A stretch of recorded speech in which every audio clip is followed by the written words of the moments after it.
अस्सलाम वालेकुम नाज़रीन, सिंध टीवी न्यूज़ सां गॾु मां आहियां फरा अख्तियार। हेडलाइन्स तव्हां ॾिठियूं, तफ़सीली ख़बर में अव्हांखे भली कार।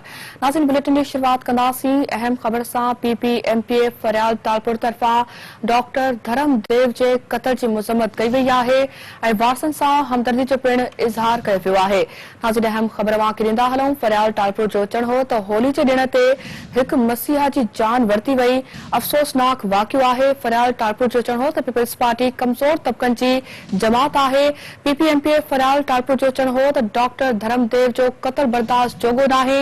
संदसि चवणु हो त पुलिस कातिल खे फौरी तौर गिरफ़्तार करे वरितो आहे। फरियाद तालपुर जो चवणु हो त मुतासिर ख़ानदान सां सहकार कयो वेंदो, कातिल खे कैफ़े किरदार ताईं पहुचायो वेंदो। नाज़रीन, अहम ख़बर अवां सां शेयर कंदा हलूं। PPMPA फरियाद तालपुर तरफ़ां डॉक्टर धर्मदेव जे क़त्ल जी मज़म्मत कई वई आहे ऐं वारसनि सां हमदर्दी जो पिणु इज़हार कयो वियो आहे। फरियाद तालपुर जो चवणु हो त होली जे ॾिण ते हिकु मसीहा जी जान वरिती वई। अफ़सोसनाक वाक़ियो आहे। फरियाद तालपुर जो चवणु हो त पीपल्स पार्टी कमज़ोर तबक़नि जी जमात आहे।